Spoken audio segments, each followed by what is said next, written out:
Welcome everybody. It's Kubajin with the fourth book of the Talara series. In the last one, Norbuth ended up getting blasted by a fireball which ended his life, but he sacrificed himself to enable Lord Strail to attack Lord Errol and then capture him and now try to extract information showing exactly what might be happening with the plot against Talara and how the family ended up being assassinated. We're going to read through this to see where it goes, and then hopefully we get some more juicy info along the way. But this is The Mystery of Princess Talara, Part 4 by Mara Lycus.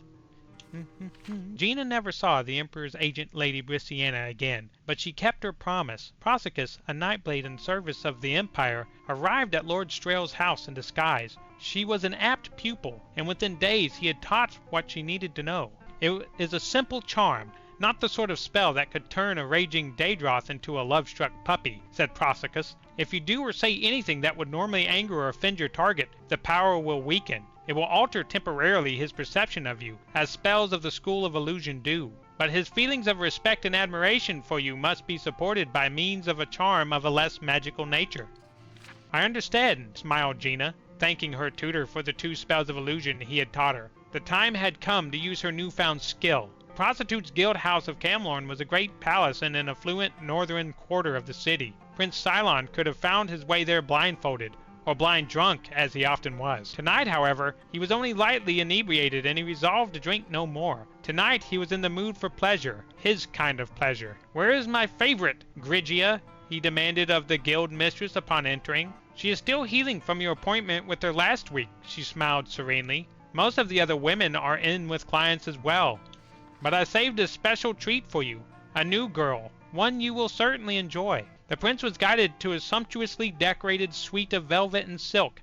As he entered, Gina stepped from behind a screen and cast her spell quickly. With her mind open to belief as Prosicus had instructed, it was hard to tell if it worked at first. The prince looked at her with a cruel smile and then, like sun breaking through clouds, the cruelty left. She could tell he was hers. He asked her her name. "I am between names right now," she teased. "I've never made love to a real prince before.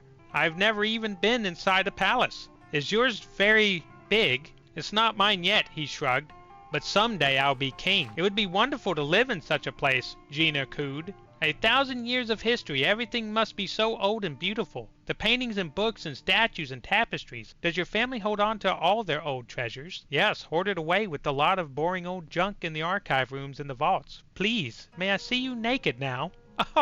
Oh gosh. "Oh goodness. First a little conversation, though you may feel free to disrobe whenever you like," said Gina. "I had heard there was an archive room, but it's quite hidden away." "There's a false wall behind the family crypt," said the prince, gripping her wrist and pulling her towards him for a kiss. Something in his eyes had changed. "Your Highness, you're hurting my arm," Gina cried. "Enough talk, you bewitching whore," he snarled, holding back a sharp jab of fear. Gina let her mind cool and perceptions whirl. As his angry mouth touched her lips, she cast the second spell she had learned her illusionist mentor. The prince felt his flesh turn to stone. He remained frozen, watching Gina pull together her clothing and leave the room. The paralysis would only last for a few more minutes, but it was all the time she needed. The guild mistress had already left with all her girls, just as Gina and Lord Strail had told her to. They would tell her when it was safe to return. She had not even accepted any gold for her part in the trap.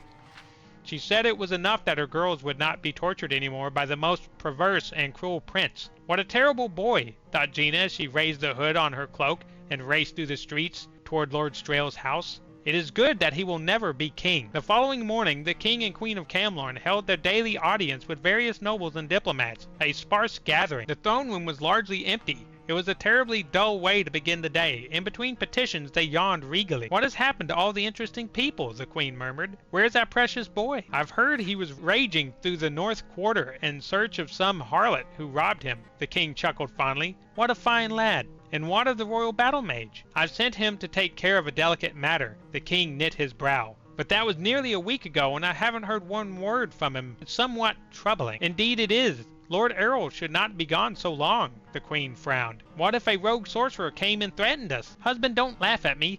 That is why all the royal houses of High Rock keep their mage retainers close to their side, to protect their court from evil enchantments like the one that our poor emperor suffered so recently, at the hand of his own battle mage," chuckled the king. "Lord Errol would never betray you like that, and you well know it." He has been in your employ since you were Duke of Aloyne. To even make that comparison between he and Rhaegar Tharn, really?" The queen waved her hand dismissively. "Is that sort of a lack of trust that is ruining kingdoms all over Tamriel? Now, Lord Strail tells me there's another man that's gone missing," mused the king. "The ambassador?" The queen shook her head. "No, he's here. He was desirous to visit the crypts and pay homage to your noble ancestors, so I directed him there. I can't think what's keeping him so long. He must be more pious than I thought." She was surprised to see the king rise up, alarmed. "Why didn't you tell me?" Before she had a chance to reply, the subject of their conversation was coming through the open door to the throne room. At on his arm was a beautiful, fair-haired woman in a stately gown of scarlet and gold, worthy of the highest nobility. The queen followed her startled husband's gaze, and was likewise amazed. "I had heard he was taken with one of the harlots from the flower festival. Not a lady," she whispered. "Why, she looks remarkably like your daughter, the Lady Gilia." "That she does," the king gasped. "Or her cousin, the Princess Talara." The nobles in the room also whispered amongst themselves, though few had been at court 20 years ago when the princess had disappeared, presumed murdered like the rest of the royal family. There were still a few elder statesmen who remembered. It was not only on throne that the word Talara passed through the air like an enchantment.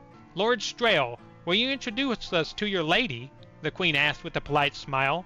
"In a moment, your highness, but I'm afraid I must first discuss pressing matters," Lord Strail replied with a bow.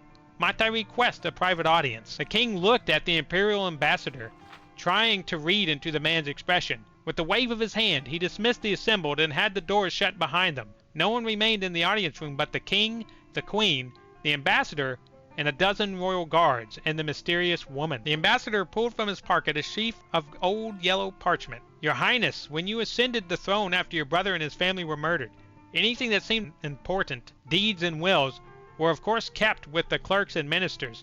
His entire incidental, unimportant personal correspondence was sent to the archive, which is standard protocol. This letter was among them." "What is this all about, sir?" the king boomed. "What does it say?" "Nothing about you, your majesty. In truth, at the time of your majesty's ascension, no one reading it could have understood its significance. It was a letter to the emperor the late king, your brother, was penning at the time of his assassination, concerning a thief who had once been a mage priest at the temple of Sethiat here in Camlorn. His name was Rhaegar Tharn." "Rhaegar Tharn?" the queen laughed nervously.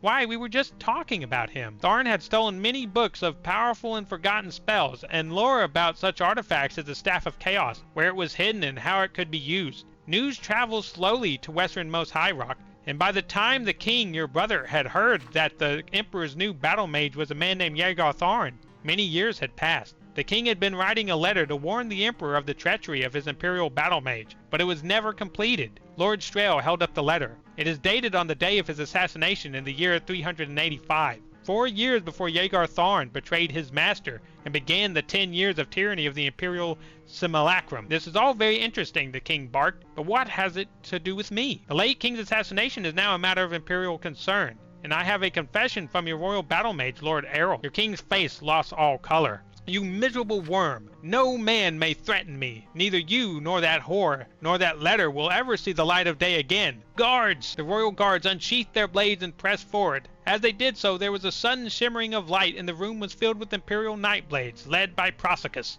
They had been there for hours, lurking invisibly in the shadows. "In the name of his imperial majesty, Uriel Septim VII, I arrest you," said Strail. The doors were opened, and the king and queen were led out, heads bowed. Gina told Prosicus where he would most likely find their son, Prince Silent. The courtiers and nobles who had been in the audience chamber stared at the strange, solemn procession of their king and queen to their own royal prison. No one said a word. When at last a voice was heard, it startled all. The Lady Gilia had arrived at court. "What is happening? Who dares to usurp the authority of the king and queen?" Lord Strail turned to Prosicus. "We would speak with the Lady Gilia alone. You know what needs to be done." Prosicus nodded and had the doors to the throne room closed once again. The courtiers pressed against the wood, straining to hear everything. Though they could not say it, they wanted an explanation almost as much as her ladyship did. "Oh, another good one." So the king clearly knew about what had happened because he sent Errol to tend to this sensitive matter. So the king was definitely in on it, which means he led to the death of his own family, which is horrible. It's a